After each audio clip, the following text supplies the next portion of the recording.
ब्रजभूषण शरण सिंह राम मंदिर आंदोलन में इनके साथ शुरुआत से लेकर के अब तक हिस्सेदार है। और इसमें मैं आपको दावे के साथ में गंभीरता से कह सकता हूँ, गोधरा में जो कार सेवकों की बोगी पर आग लगा दी गई थी, वह जानकारी भी ब्रजभूषण को है कि अमित शाह नरेंद्र मोदी के इशारे पर किस किस ने आग लगाई थी। इसलिए राग उजागर न हो जाए, वो हिम्मत नहीं कर रहा मुंह खोलने की। मैं दावे के साथ में कह सकता हूं कि इस समय पुलिस इन बेटियों को न्याय दिलाने की बजाय ब्रजभूषण शरण सिंह को बचाने का ज्यादा खेल कर रही है। इनका संत आसाराम, इनका बापू, उसने अपने भक्त की 17 साल की बेटी के साथ बलात्कार किया। वो गुमनाम बेटी, उसके पिता को भी कोई नहीं जानता।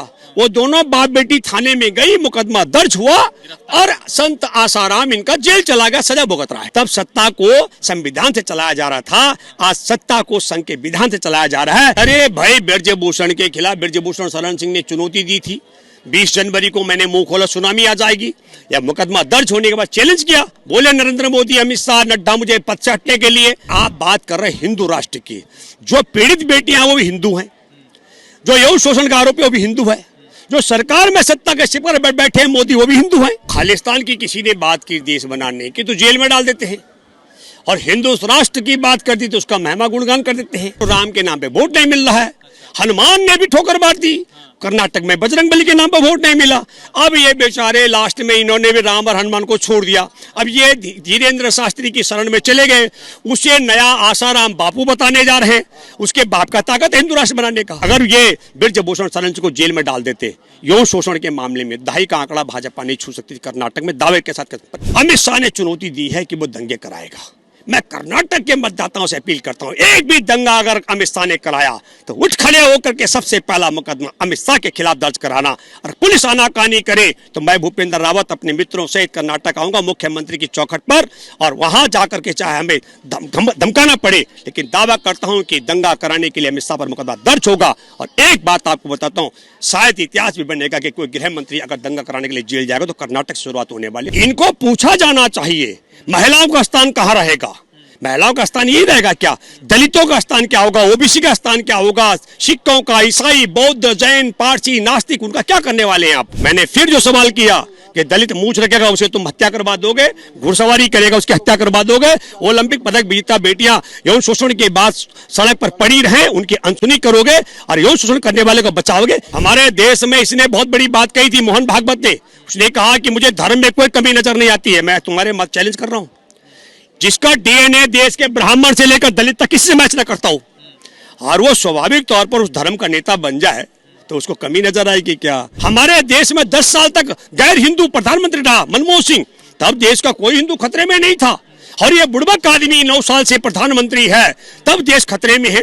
किसानों का, पहलवानों का और सभी लोगों का आंदोलन अगले अपने अपने समय में होता रहा है। पहलवानों, महिला पहलवान पिछले कई हफ्ते से लगातार आंदोलन कर रही, मगर सरकार के कान में जूं तक नहीं रेंग रही है। भूपेंद्र रावत जी लगातार इस आंदोलन को देख रहे हैं, और सबसे महत्वपूर्ण चीज ये है कि आंदोलन चल रहा है। प्रधानमंत्री नरेंद्र मोदी जो 2019 में कहते थे, 2014 में कहते थे बेटी बचाओ बेटी पढ़ाओ, वो लगातार जो है बेटियों की आवाज सुनने में लग रहा है आज सक्षम है, या इनकी आवाज कमजोर है जो पार्लियामेंट सांसद भवन तक या 7 RCR तक पहुंच नहीं रही है। भूपेंद्र रावत जी, सवाल यह है कि कई हफ्तों से लगातार आंदोलन चल रहा है, इस पर बात नहीं हो रही है, मगर तमाम जगह पर यह बात हो रही है कि देश जो है, भारत जो है हिंदू राष्ट्र की तरफ अग्रसर, और एक बाबा जो है बिहार से लगातार यह आंदोलन भी चला रहे कि बिहार से ही बिगुल बजेगा हिंदू राष्ट्र का। नहीं, देखिए, एक बात मैं आपके माध्यम से आपके दर्शकों को बताना चाहता हूँ रजा अंसारी, हमारे देश की उदारता भी देखिए और उदंडता भी देखिए। अगर खालिस्तान की किसी ने बात की देश बनाने की तो जेल में डाल देते हैं, और हिंदू राष्ट्र की बात कर दी तो उसका महिमा गुणगान कर देते हैं। हमारे देश में पहली बात ये देखिए, जब ये पहले हिंदुओं का राष्ट्र आप बनाएंगे, कौन सी हिंदू का राष्ट्र बनने वाला है? हमारे देश में मैं आज़ादी के 7 दशक बाद 22 साल का एक लड़का दलित गुजरात में घुड़सवारी का शौक रखने वाला, अपना ही घोड़ा, अपना ही शौक, अपने ही घोड़े पे स्टंट करता है, उसकी हत्या कर दी जाती है। आपने देखा होगा मंदिर में जाने पर दलितों को पीटने की घटना आपने सुनी है। मूछ रख ली एक आदमी ने, दलित ने, तो उसकी पिटाई उटाई हो गई। तो किस तरीके का हिंदू राष्ट्र का बात है ये सोचना चाहिए। लेकिन जो तुमने बेटियों का मसला उठाया, मुझे लगता है वो महत्वपूर्ण, या फिर कैसा ये हिंदू राष्ट्र का क्या यही पटकथा वाला प्रारूप है क्या, कि जहां देखिए हमारे देश में ओलंपिक पदक विजेता बेटियां 18 जनवरी को आकर के यहाँ डटती है धरने पर। 20 जनवरी को यौन शोषण के जिसके खिलाफ शिकायत लेकर आई थी कि यौन शोषण किया है, आप समझ लो वह व्यक्ति ब्रजभूषण शरण सिंह कहता है मैं मुंह खोलूंगा सुनामी आ जाएगी। ओलंपिक पदक विजेता बेटियां आई धरने पर, उसमें और पहलवान भी थे। फिर सरकार ने एक कमेटी का गठन किया, वो आप सबको जानकारी है, और किस तरीके से उस कमेटी में भी जो पीड़ित बेटियां थी अपना बयान दर्ज कराने जाती थी तो वहां पर पुरुषों की टीम बैठी हुई थी। अब बताइए कि पुरुषों की टीम बैठी हुई हो और यौन शोषण की बात या शिकायत कैसे बेटियां कर पाएंगी, ये एक महत्वपूर्ण है। और दूसरा, मैं एक बात सिलसिलेवार आपके दर्शकों से कहना चाहता हूं, इन बेटियों के साथ में पहला तो जब ये जन्म इन्होंने बेटी के रूप में लिया तब अन्याय हुआ। अब ये किसी के हाथ में तो होता नहीं है कि वो एप्लीकेशन लगाए कि मैंने किस माँ की कोख से और किस रूप में पैदा होना, बेटी के रूप में कि बेटे के रूप में कि किन्नर के रूप में। ये तो पति पत्नी का मिलन होता है और बच्चा बन जाता है। ये सब जो लोग आज की तारीख में, मैं खास कर नहीं मैं समझ, हाँ मतलब स्वाभाविक तौर पर ऊपर वाले के हाथ में है कि उसने किसको कहाँ पैदा करना है। और जो लोग पुनर्जन्म का मानते हैं, विश्वास करते हैं, हो सकता है इस बार वो किसी ब्राह्मण महिला की कोख से जन्म ले, अगली बार किसी दलित के, तीसरी बार किसी मुस्लिम माँ की कोख से जन्म ले सकते हैं, चौथी बार हो सकता है कि वह किसी ईसाई माँ की कोख से जन्म ले सकते हैं, पुनर्जन्म का मामला जो मानते हैं। लेकिन मैं एक बात कहना चाहता हूँ, पहला अन्याय इनके साथ हुआ कि हमारे देश में जो हमारे ब्रजभूषण जैसा इनको अध्यक्ष मिला और ब्रजभूषण जैसे से यौन शोषण हुआ। फिर दूसरा अन्याय इनके साथ हुआ, ये जब सड़क पर उतरी थी 18 जनवरी को तो सरकार ने अन्याय किया, इनकी अनसुनी कर दी और फिर इनके लिए कमेटी का गठन किया। उस कमेटी में मैंने कहा कि इनकी शिकायत को सुनने का प्रचलन भी बहुत बढ़िया नहीं था। फिर इनके किसान आंदोलन में जो शरीक थे पहलवान लोग, उनके 2 हिस्से कर दिए। वो कई कारण हो सकते हैं, आप खेल से बाहर करने का डर हो सकता है, कोई लालच और हो सकता है। आजकल तो सॉफ्टवेयर भारत में है पेगासस। जो प्रदर्शन कर रहे हैं ये तो किसी एक ब्रिजभूषण के खिलाफ कर रहे हैं, सरकार के खिलाफ इनका प्रदर्शन नहीं है। और आप लोग तो सरकार के खिलाफ प्रदर्शन वाले। नहीं, एक मिनट, वही आ रहा हूं मैं। फिर इनके साथ अन्याय हुआ, दोबारा जब धरने पर आई तो हमारे देश में यौन शोषण के खिलाफ शिकायत को, लिखित शिकायत को एफआईआर में दर्ज करना या मौखिक शिकायत को भी एफआईआर में तब्दील करने का कानून है। ये 21 तारीख को गई थी कनाल पेश थाने में, 7 शिकायतें हैं, फिर सुनवाई नहीं हुई, वहां भी अन्याय हुआ। फिर उसके बाद 23 तारीख को सुप्रीम कोर्ट का दरवाजा खटखटाया, वहां भी अन्याय हुआ। 5 दिन का बाद समय मिला, 28 तारीख को 7 शिकायतें और 2 एफआईआर दर्ज होती है, 5 एफआईआर गायब कर दी गई। फिर 7 दिन का समय मिला और फिर कहा गया कि छोटी अदालत में जाओ, वहां भी अन्याय हुआ। एफआईआर दर्ज होने के बाद जांच अधिकारी आरोपी को गिरफ्तार नहीं कर रहा, वहां भी अन्याय हो रहा है। कदम कदम पर इनके साथ अन्याय हो रहा है। और आप बात कर रहे हैं हिंदू राष्ट्र की, जो पीड़ित बेटियां हैं वो भी हिंदू हैं, जो यौन शोषण का आरोपी वो भी हिंदू है, जो सरकार में सत्ता के शिखर पर बैठे हैं मोदी वो भी हिंदू हैं। अब आप समझ लो कि कैसा राष्ट्र ये बनाना चाहते हैं। अभी तो ये हमारे देश संविधान से चल रहा है, लेकिन जिस प्रकार की हरकतें हैं, यकीनी तौर पर मैं दावे के साथ में 67,000 मामले हैं पॉस्को के तहत, और कानून यह कहता है कि एफआईआर दर्ज करते ही आरोपी 24 घंटे किसने दिया आपको? तत्काल गिरफ्तारी का है, 24 घंटे का समय नहीं है। और हो सकता है कोई पश्चिम बंगाल भाग जाए यहाँ से तो समय ज्यादा लग सकता है। सवाल है कि तत्काल पकड़ के गिरफ्तार करने का है। अब ये तत्काल पकड़ के गिरफ्तार करने का सिस्टम है, पर यह ब्रजभूषण शरण सिंह पर लागू नहीं होता है। तो ये बड़ा सवाल है, इसे बचा कौन रहा है? अच्छा, एक बात बताइए, मान लीजिए कि ब्रिजभूषण के खिलाफ तो प्रदर्शन पे बैठे हुए हैं लोग, मगर गोंडा में जो ब्रिजभूषण का चला वहां पर तो कोई प्रदर्शनकारी जाके प्रदर्शन उनके खिलाफ नहीं कर रहा ना। डर का तो माहौल बना हुआ है ब्रिजभूषण को लेकर कि बोलेंगे तो वो जो है मजबूत आदमी है, पैसे वाला है, हजारों करोड़ की संपत्ति है, तो मेरे खिलाफ कार्रवाई हो जाएगी। अरे भाई, ब्रजभूषण के खिलाफ ब्रजभूषण शरण सिंह ने चुनौती दी थी, 20 जनवरी को मैंने मुंह खोला सुनामी आ जाएगी, या मुकदमा दर्ज होने के बाद चैलेंज किया, बोले नरेंद्र मोदी, अमित शाह, नड्डा मुझे पद से हटने के लिए। आप समझ लो, जिस आदमी की चुनौती पूरी सरकार के लिए हो, पूरी भाजपा के लिए हो, हर जिसके आगे नरेंद्र मोदी, गृह मंत्री अमित शाह और पूरा भाजपा का अध्यक्ष नड्डा, उसका आवाज ना निकलता हो, मैं तो बधाई देना चाहता हूं। उसके खिलाफ 7 बेटियों ने शिकायत कराने का साहस किया। लेकिन एक बात, जो आपका सवाल है, मैं एक वीडियो देख रहा था, टीवी में देख रहा था, टीवी का एक वीडियो आ रहा है, उसमें ब्रजभूषण शरण सिंह ने कह दिया, न इनके पास मेरे खिलाफ वीडियो है, न मेरे खिलाफ फोटोग्राफ है, न ऑडियो है। कौन? डीसीपी जांच अधिकारी ने बता दिया। इसका मतलब हुआ कि जो जांच अधिकारी है वह पूरा का पूरा एक एक रिपोर्ट ब्रजभूषण शरण सिंह को सौंप रहा है। और मैं दावे के साथ में कह सकता हूं कि इस समय पुलिस इन बेटियों को न्याय दिलाने की बजाय ब्रजभूषण शरण सिंह को बचाने का ज्यादा खेल कर रही है। क्यों कर रही है? क्योंकि ब्रजभूषण शरण सिंह राम मंदिर आंदोलन में इनके साथ शुरुआत से लेकर के अब तक हिस्सेदार है। और इसमें मैं आपको दावे के साथ में गंभीरता से कह सकता हूं, गोधरा में जो कार सेवकों की बोगी पर आग लगा दी गई थी, वह जानकारी भी ब्रजभूषण को है कि अमित शाह नरेंद्र मोदी के इशारे पर किस किस ने आग लगाई थी। इसलिए राग उजागर न हो जाए, वो हिम्मत नहीं कर रहा मुंह खोलने की। यह सच्चाई है। अच्छा, एक बात बताइए, ये देश जो है संविधान से चल रहा है, चलता रहेगा, क्या उस संविधान में तार-तार करने की कोशिश की जा रही है सरकार द्वारा? रे रजा अंसारी, ये देश संविधान ये कहता है कि भारत में कोई भी यौन की पीड़ित शिकायत लेकर किसी भी थाने में जाएगा, मुकदमा दर्ज हो जाएगा। और उस संविधान की ताकत है। ये तो ओलंपिक पदक विजेता बेटियां हैं हमारे देश में। आसाराम, संत आसारामिक, उसके अरे भाई इनका संत आसाराम, इनका संत आसाराम, इनका बापू, उसने अपने भक्त की 17 साल की बेटी से बलात्कार किया।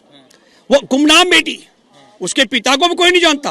वो दोनों बाप बेटी थाने में गई, मुकदमा दर्ज हुआ और संत आसाराम इनका जेल चला गया, सजा भुगत रहा है। और आज भी वही है, संविधान भी वही है। लेकिन आज सत्ता के शिखर पर वो लोग बैठ गए। तब सत्ता को संविधान से चलाया जा रहा था, आज सत्ता को संघ के विधान से चलाया जा रहा है। जो ओलंपिक पदक विजेता बेटी है वो यहाँ बैठी हुई है।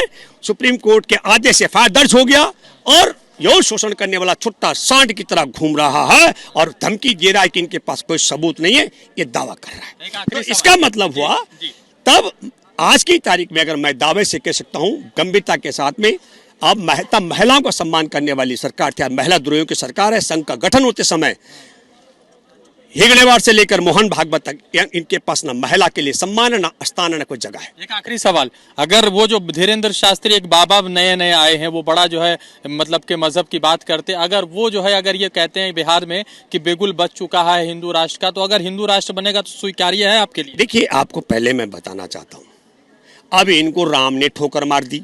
राम के नाम पे वोट नहीं मिल रहा है। हनुमान ने भी ठोकर मार दी। कर्नाटक में बजरंगबली के नाम पर वोट नहीं मिला। अब ये बेचारे लास्ट में इन्होंने भी राम और हनुमान को छोड़ दिया। अब ये धीरेन्द्र शास्त्री की शरण में चले गए। उसे नया आसाराम बापू बताने जा रहे हैं। उसके बाप का ताकत है हिंदू राष्ट्र बनाने का। अरे हमारा देश संविधान से चलता, संघ के विधान से नहीं चलता। कर्नाटक ने तय कर दिया है, कर्नाटक की जनता ने तय कर दिया। हर कर्नाटक भारत की जनता ने, कर्नाटक में इन्होंने फूट डालने के तमाम षड्यंत्र अख्तियार अपनाने पड़े। इन्होंने मोदी जी ने तो 72 सभाएं की, अमित शाह ने मिलकर के कितनी सीटें आई हैं? 49 सीटें सभाएं की है राहुल ने और प्रियंका ने, उनकी ज़्यादा सीटें आई हैं। देखिए, मैं बधाई देना चाहता हूँ कर्नाटक की जनता को। उन्होंने इनकी फूट डालो लूट डालो की नीति को खारिज कर दिया। और मैं एक बात की अपील आपके माध्यम, राहुल गांधी के आदमी है? नहीं, देखिए, मैं इस देश का व्यक्ति हूँ। मैं एक अपील करता हूँ, मैं कर्नाटक की जनता ने, नहीं, मेरी दृष्टि से अगर आप कहेंगे तो मैं दावे के साथ में कह सकता हूँ इन्हें 25 सीटें फालतू मिली है। जिस प्रकार का मैंने देश की बहुत यात्राएं की है और कर्नाटक की देश की आखिरी यात्रा 65 दिन की संविधान सम्मान यात्रा मेरी 2018 में हमारी रही है। मैं कर्नाटक की जनता को जानता हूं। एक एक चीज अगर उनके पास कायदे से अगर ये ब्रजभूषण शरण सिंह को जेल में डाल देते यौन शोषण के मामले में, दहाई का आंकड़ा भाजपा नहीं छू सकती कर्नाटक में, दावे के साथ। पर एक जिम्मेवारी कर्नाटक की जनता की है। अमित शाह ने चुनौती दी है कि वो दंगे कराएगा। मैं कर्नाटक के मतदाताओं से अपील करता हूं, एक भी दंगा अगर अमित शाह ने कराया तो उठ खड़े होकर के सबसे पहला मुकदमा अमित शाह के खिलाफ दर्ज कराना। और पुलिस आनाकानी करे तो मैं भूपेंद्र रावत अपने मित्रों सहित कर्नाटक आऊंगा मुख्यमंत्री की चौखट पर, और वहां जाकर के चाहे हमें धमकाना पड़े, लेकिन दावा करता हूं कि दंगा कराने के लिए अमित शाह पर मुकदमा दर्ज होगा। और एक बात आपको बताता हूं, शायद इतिहास भी बनेगा कि कोई गृह मंत्री अगर दंगा कराने के लिए जेल जाएगा तो कर्नाटक से शुरुआत होने वाली। एक जो आप हम सब लोगों से सवाल करते हैं कि हिंदू राष्ट्र, आप जरा इसे कहे धीरेन्द्र से या इसके जो आका उका हैं मोहन भागवत वगैरह, ये इनका कैसा हिंदू राष्ट्र ये अपना मॉडल रखे ना। ये तो ठीक जैसे 15-15 लाख रुपए, अच्छे रोजगार, किसानों को लाभकारी मूल्य, ये सब देने वाले चीन को लाख दिखाने की बात करते। इनको पूछा जाना चाहिए महिलाओं का स्थान कहाँ रहेगा। महिलाओं का स्थान यही रहेगा क्या? दलितों का स्थान क्या होगा? ओबीसी का स्थान क्या होगा? सिखों का, ईसाई, बौद्ध, जैन, पारसी, नास्तिक, उनका क्या करने वाले हैं आप समझ रहे ना। अपने हिंदू राष्ट्र होगा, कैसा हिंदू राष्ट्र होगा यार? ये उसका खाका तो रखे। मैं इसलिए कहना चाह रहा हूं, ये जुमले छोड़ करके ये यहां से वहां भागने वाले लोग हैं। अभी जैसे इन्होंने चुनाव जीता था कि भाई हम 15 लाख देंगे, अच्छे दिन देंगे, लाभकारी मूल्य किसानों को देंगे, ये सब वहां से भाग करके अब वहां जाने की तैयारी कर रहे हैं। इसलिए मुझे लगता है इनको भी बोलिए जरा, ये चड्डी गिरोह को बोलिए कि भैया तुम्हारा कैसा हिंदू राष्ट्र बनाने वाले हैं। मैंने फिर जो सवाल किया कि दलित मूंछ रखेगा उसे तुम हत्या करवा दोगे, घुड़सवारी करेगा उसकी हत्या करवा दोगे, ओलंपिक पदक विजेता बेटियां यौन शोषण के बाद सड़क पर पड़ी रहे उनकी अनसुनी करोगे और यौन शोषण करने वाले को बचाओगे, कैसा हिंदू राष्ट्र इनका बनने वाला यार। ये सब के सब पूरा हिंदू खतरे में नहीं था। हमारे देश में 10 साल तक गैर हिंदू प्रधानमंत्री रहा मनमोहन सिंह, तब देश का कोई हिंदू खतरे में नहीं था। और ये बुड़बक आदमी 9 साल से प्रधानमंत्री है, तब देश खतरे में है, संज्ञों का है। अरे मैं एक बात बता दूं, मैंने एक दिन कहा था हमारे देश में, इसने बहुत बड़ी बात कही थी मोहन भागवत ने, उसने कहा कि मुझे धर्म में कोई कमी नजर नहीं आती है। मैं तुम्हारे मत चैलेंज कर रहा हूं, जिसका डीएनए देश के ब्राह्मण से लेकर दलित तक किसी से मैच न करता हो और वो स्वाभाविक तौर पर उस धर्म का नेता बन जाए तो उसको कमी नजर आएगी क्या? जरा पूछिए किसी महिला को, दलित को, आदिवासी, मछुआरे, भूमिहीन को कि भैया क्या होता है हिंदू धर्म में, क्या क्या कमी और खामियां हैं, तब पता लगेगा। टीवी 10 भारत, सच की ताकत।